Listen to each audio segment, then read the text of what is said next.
Continuous ಆಗಿ 3 ದಿನದಿಂದ ಹೊಡೆದಾಟ I mean ಓಡಾಟ. ದಸರಾ ಫುಲ್ ರಜಾ, ಫುಲ್ ಮಜಾ.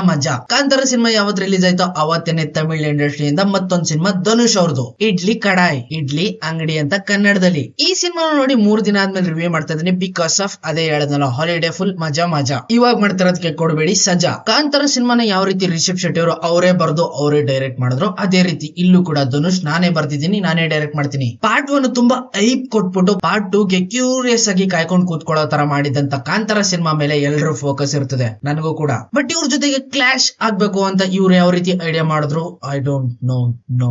ಎಲ್ ನೋಡು ಬರೀ ಕಾಂತಾರ. ಇನ್ನು ಈ ಸಿನಿಮಾ ಫ್ಯಾಮಿಲಿ ಡ್ರಾಮಾ, ಸ್ವಲ್ಪ ಆಕ್ಷನ್. ಇನ್ನು ಈ ಸಿನಿಮಾ ಹೇಗಿತ್ತು ಕೇಳೋದಾದ್ರೆ, ಇನ್ನು ಲಾಸ್ಟ್ ಟೈಮ್ ಧನುಷ್ ಅವ್ರದೇನೆ ತಿರುಜಿಟ್ರ ಪಲ್ಲಮ್ ಅನ್ನೋ ಒಂದು ಸಿನಿಮಾನು ಕೂಡ ಬಂದಿತ್ತು. ಇದೇ ಸಿನಿಮಾದಲ್ಲಿ ಧನುಷ್ ಆಗೇನೆ ನಿತ್ಯ ಮೇಲೆ ಇಬ್ರು ಸೇರ್ಕೊಂಡು ರೊಮ್ಯಾನ್ಸ್ ಮಾಡಿದ್ರು. ಅದು ಆಡಿಯನ್ಸ್ ಗೆ ಎದೆ ತಟ್ಟಿ ಏಳ್ಸ್ಬಿಡ್ತು.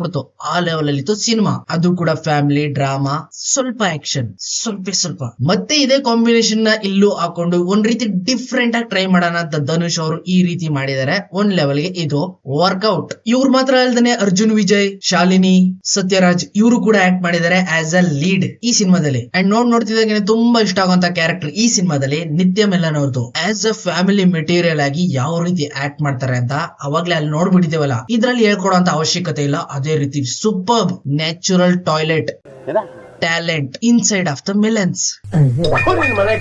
ನಿತ್ಯ ಮೆನನ್. ಇಲ್ಲಿ ಧನುಷ್ ಅವರು ತುಂಬಾನೇ ಮಿಡಿಲ್ ಕ್ಲಾಸ್ ಗೆ ಲೋ ಕ್ಲಾಸ್ ಆಗಿರೋಂತ ಇಂತ ಕುಟುಂಬದಲ್ಲಿ ಹುಟ್ಟಿರ್ತಾರೆ. ತುಂಬಾನೇ ದೊಡ್ಡ ಕನ್ಸನ್ನ ಕಟ್ಕೊಂಡು ನಾನು ಅದಾಗ್ಬೇಕು, ಇದಾಗ್ಬೇಕು, ಹಂಗ್ ಮಾಡ್ಬೇಕು, ಹಿಂಗ್ ಮಾಡ್ಬೇಕು, ಮೆರಿಬೇಕು, ಈ ಮೆಂಟಾಲಿಟಿಲಿ ಹುಟ್ಟಿರುವಂತ ಧನುಷ್ ಅವರು. ಅಪ್ಪ ಇಲ್ಲಿ ನೋಡಿದ್ರೆ ಇಡ್ಲಿ ಕಡಾಯಿ ಅಂದ್ರೆ ಇಡ್ಲಿ ಅಂಗಡಿಯಲ್ಲಿ ಇಡ್ಲಿ ಹಾಕೊಂಡು ಫುಲ್ ಪೈಸಾ ವಸೂಲ್, ಒಳ್ಳೆ ಟೇಸ್ಟ್, ಊರಿನ ಜನ ಎಲ್ಲ ಅಟ್ಯಾಕ್ ಅನ್ಕೊಂಡಾಗೆ ಏನೋ ಸಾಧಿಸ್ಬಿಟ್ಟು ಕಿತ್ತು ಗುಡ್ಡೆ ಆಗ್ತಾ ಅನ್ಕೊಂಡು ಫಾರಿನ್ ಕಂಟ್ರಿಗೆ ಹೋಗಿ ಸೆಟ್ಲ್ ಆಗ್ಬಿಟ್ಟಿರ್ತಾರೆ ಧನುಷ್ ಅವರು. ಇದೇ ಟೈಮ್ ಅಲ್ಲಿ ಇವ್ರ ಅಪ್ಪ ಅಮ್ಮ ಈ ಕಡೆ ಡೆತ್, ಮುಗಿತ್ ಮ್ಯಾಟರ್ ಕ್ಲೋಸ್. ಇವಾಗ ವಾಪಸ್ ಬಂದ್ಮೇಲೆ ಧನುಷ್ ಅವರು ಇದನ್ನ ಯಾವ ರೀತಿ ಫೇಸ್ ಮಾಡ್ತಾರೆ, ನೆಕ್ಸ್ಟ್ ಅವ್ರ ಫ್ಯೂಚರ್ ಅಲ್ಲಿ ಆ ಇಡ್ಲಿ ಕಡೆ ಅನ್ನೋ ಒಂದು ಅಂಗಡಿ ಏನಾಯ್ತು, ಏನ್ ಮಾಡ್ತಾರೆ ಅನ್ನೋದನ್ನ ಥಿಯೇಟರ್ ಗೆ ಹೋಗಿ ನೋಡ್ಬೇಕು ಈ ಸಿನಿಮಾನ ನೀವು. ಇದು ಕೂಡ ಒಂದ್ ಒಳ್ಳೆ ಡೀಸೆಂಟ್ ಆಗಿರುವಂತ ಫ್ಯಾಮಿಲಿ ಎಂಟರ್ಟೈನಿಂಗ್ ಸಿನಿಮಾ. ತುಂಬಾನೇ ರಫ್ ಅಂಡ್ ಟಫ್ ಆಗೆಲ್ಲ ಆಕ್ಷನ್ ಗಳು ಆಳು ಮೂಳು ಅವು ಇವು ಆಗ್ದೇನೆ ಸಿಂಪಲ್ ಆಗಿ ಅಚ್ಚುಕಟ್ಟಾಗಿ ಈ ಸಿನಿಮಾದ ಸ್ಟೋರಿನ ಕ್ರಿಯೇಟ್ ಮಾಡಿ ಡೈರೆಕ್ಟ್ ಮಾಡಿದ್ದಾರೆ ಧನುಷ್ ಅಣ್ಣ ಅವರು. ಇನ್ನು ಈ ಸಿನಿಮಾಗೆ ಮ್ಯೂಸಿಕ್ ಕಂಪೋಸ್ ಮಾಡಿರೋದು ಜಿ.ವಿ. ಪ್ರಕಾಶ್ ಅವರು. ತಿರುಜಿಟ್ರ ಪಲ್ಲಮ್ ಅಲ್ಲಿ ಯಾವ ರೀತಿ ಒಳ್ಳೊಳ್ಳೆ ಸಾಂಗ್ಸ್ ಗಳಿದ್ವೋ ಅದೇ ರೀತಿ ಈ ಸಿನಿಮಾದಲ್ಲಿ ಸಾಂಗ್ಸ್ ಗಳನ್ನ ಎಕ್ಸ್ಪೆಕ್ಟ್ ಮಾಡಕ್ ಹೋಗ್ಬೇಡಿ.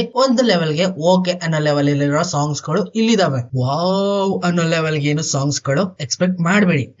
Back ground score full normal. First half ಮುಗಿದ ತಕ್ಷಣನೇ ನನಗನ್ಸ್ತಿತ್ತು ಇದ್ಯಾವುದೋ ರೆಗ್ಯುಲರ್ ಸಿನಿಮಾನೆ, ಹಿಂದೆ ಎಲ್ಲ ನೋಡ್ಬಿಟ್ಟಿದೀನಿ, ಸುಮ್ನೆ ಟೈಮ್ ವೇಸ್ಟ್ ಅನ್ನೋ ಲೆವೆಲ್ ಗೆ ಫುಲ್ ಡ್ರ್ಯಾಗ್ ಮಾಡೋದಂತೂ ಕನ್ಫರ್ಮ್. ಯಾಕಂದ್ರೆ ಟೈಮ್ ಲ್ಯಾಪ್ಸ್ ಗಳು ಸ್ಪೀಡ್ ಆಗಿ ಜಂಪ್ ಆಗೋಯ್ತದೆ. ಊರಲ್ಲಿ ಇದ್ಕಂದೆ ಕನ್ಸ್ ಕಾಣ್ಬಿಡ್ತಾನೆ, ಡೈರೆಕ್ಟ್ ಫಾರಿನ್ ಹೊಡೈತಾನೆ, ಆಲ್ರೆಡಿ ಸಕ್ಸಸ್ ಆಗ್ಬಿಟ್ಟಿರ್ತಾನೆ, ಈ ಕಡೆ ಅಪ್ಪ ಅಮ್ಮ ಬೇಗ ಸತ್ತೋಯ್ತಾರೆ.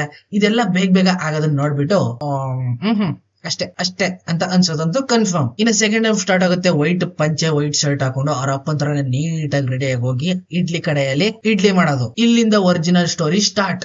ರಿವೆಂಜ್, ಫ್ಯಾಮಿಲಿ, ಎಮೋಷನಲ್, ಅಳು, ನಗು ಎಲ್ಲ.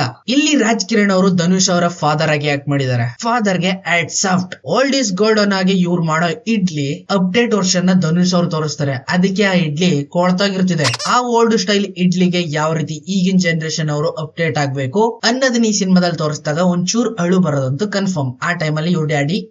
ಸೊ ಫೈನಲ್ ಆಗಿ ಈ ಸಿನಿಮಾದಲ್ಲಿ ವಿಲ್ಲನ್ ಇದಾರೆ, ಹೀರೋ ಇದಾರೆ, ಹೀರೋಯಿನ್ ಇದಾರೆ, ಫ್ಯಾಮಿಲಿ ಇದೆ, ರಿವೆಂಜ್ ತಗೋತಾರೆ, ಆಕ್ಷನ್ ಇದೆ, ಎಮೋಷನಲ್ ಎಲ್ಲ ಇದ್ರು ಕೂಡ ಏನು ಡ್ಯಾಮೇಜ್ ಆಗಲ್ಲ. ಸಿಂಪಲ್ ಆಗಿ ಒಂದ್ ಕಥೆನ ಹೇಳ್ಬಿಟ್ಟು ಮುಗಿಸ್ಬಿಟ್ಟಿದ್ದಾರೆ ಧನುಷ್ ಅವರು. ಈ ಸಿನಿಮಾ ಥಿಯೇಟರ್ ಅಲ್ಲಿ ನೋಡೋದಕ್ಕೆ ವರ್ತ್. ಒನ್ ಟೈಮ್ ಫ್ಯಾಮಿಲಿ ಜೊತೆ ಆರಾಮಾಗಿ ಕೂತ್ಕೊಂಡು ಎಂಜಾಯ್ ಮಾಡಿ, ಟೆನ್ಷನ್ ಏನೂ ಇಲ್ಲ.